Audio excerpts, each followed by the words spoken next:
Hi guys, welcome back to my channel. I'm back with yet another video, and today I'm gonna do a video rant about a watch that I have received recently and why I believe personally, in my own opinion, why this is not such a great purchase.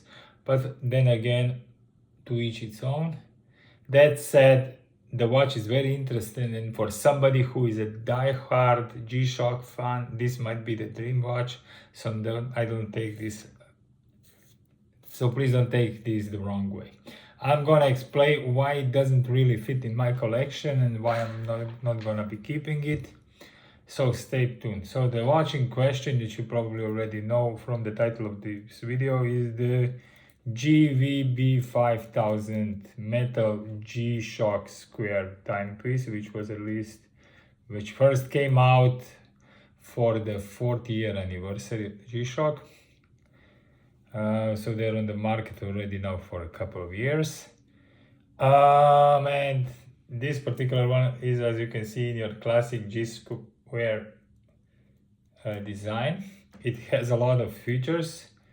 This particular one is on a rubber band, and therefore it comes with a negative display, which is not my point of gripe with this watch. I like the negative display on this watch because it's not your traditional negative display, the cheap one, let's call it that way. You can find it on some other G-Shocks.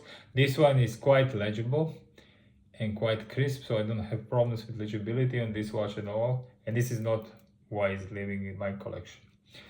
First of all, let's start with what you get with this watch. I believe it's not enough because this watch is around 400 euros something. I don't know what the price is now exactly. I should have checked, which is a lot for a G-Shock watch. Okay, fine, it is in stainless steel, which is nice compared to my 5610, which I have here, which I will be for sure keeping because this watch is a classic G-Shock square. This one, I believe it's very nice, but then again, it's a bit of a novelty. But let's not get off track. So let's first discuss it. So first of all, this watch at this price should have this glass here in sapphire, and this is in my opinion. So it's cost enough to have this glass in sapphire. That said, mine has been used quite a bit, and I got it second hand, and it has a little bit of a ding here. I don't know if you can notice it. It's not that big. It's not on the inside of the screen, it's on the outside. It's actually up here. I don't know if you can see it. I did get this second hand. Now back, as I said, first of all, I'll talk about what you get with this watch and what I think you should get with this watch, and the differences between the 5610 and why this one might be a good option for somebody but not for me. But first things first. So what you get is just your standard cardboard box, you can see here, with the papers. I have also the original invoice that came with this watch from the previous owner, and your standard tin box inside from Casio, which we all know. I'm gonna pull that out, and that's a bit of a downside. I would say it should come in a bit of a nicer packaging because it is that much expensive. So for me, that's a no-no. But okay, this doesn't take away from the functionality of the watch, and it shouldn't be a determining factor for you if you're considering to get this timepiece. This watch also comes on the bracelet. Then again, it's much heavier than this one on the rubber. I went for this one because this one is what I could find on the second market, and I want to give it a go. Yeah, if I would to buy a game, I would get the bracelet one, and then later on get the rubber strap if I would want it. Personally, I wouldn't want it because I'll tell you why. Yes, the bracelet would add on the weight of this watch, which is already a bit heavy and definitely much heavier than this one. This one is super light. But okay. Now, first of all, I don't know why they need to make this huge keeper here. This is stupid in my honest opinion, and it is just troublesome. to maneuver, and a lot of people said that in their own reviews. Second of all, the strap is very long, so I have quite a small wrist, around 17. So for me, when I close it to the desired length, there is a lot of slack. Pretty much I close it to here. So obviously it's made so you can wear it if you have really big wrists. So I would usually put it into this hole. At the longest setting for me,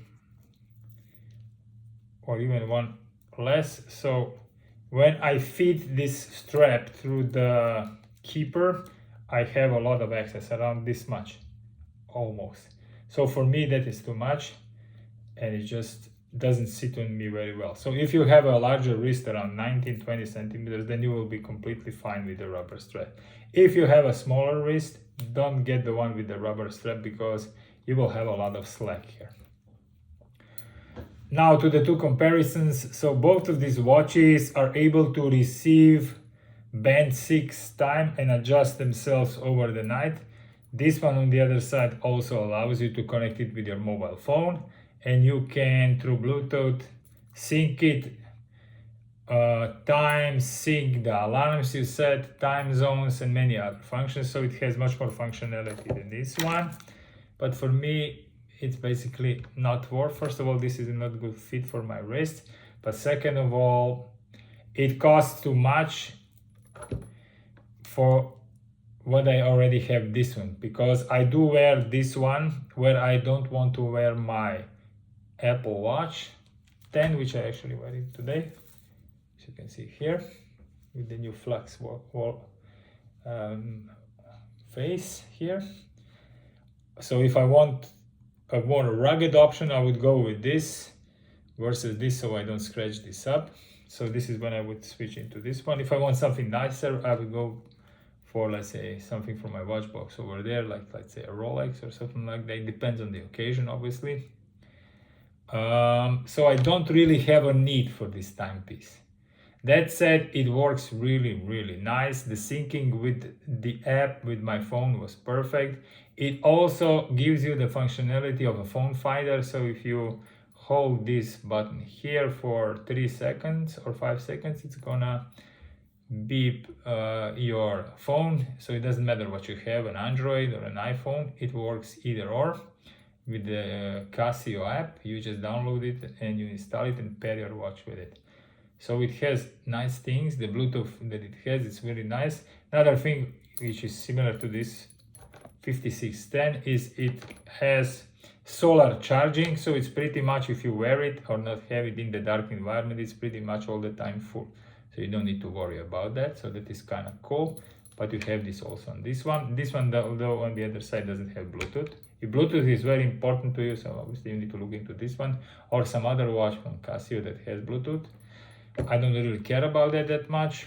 For me, I like this watch because it's just tough. So if I go to the pool or something like that and I don't want to take my Apple Watch, I would take this, and it's completely fine.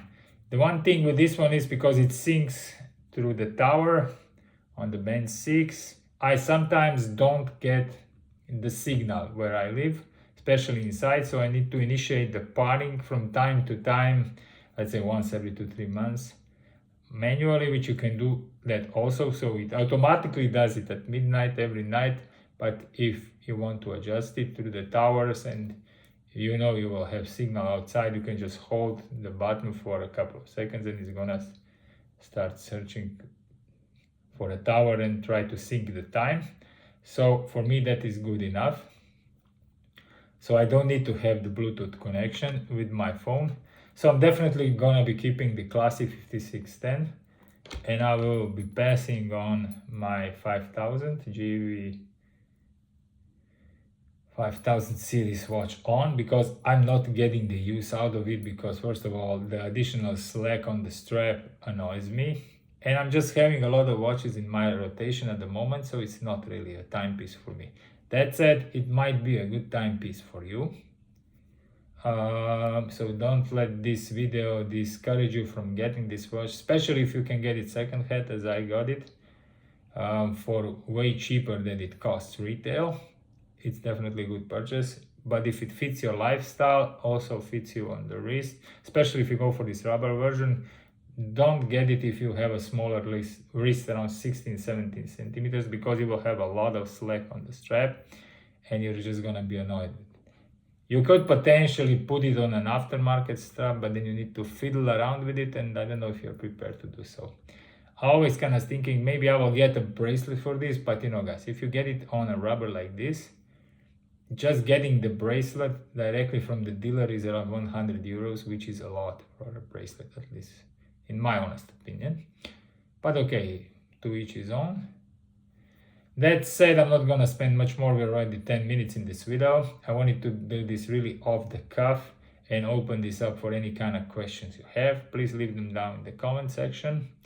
As you can see on my channel, there is a lot of things you can see, from luxury stuff to your general stuff. So feel free to subscribe, like, and comment for more videos. I'll be around. Thank you very much for watching. Friday is here, guys. I wish you a fantastic video, rest of the weekend, and enjoy yourself. Stay safe. God bless. Thank you and goodbye. Bye.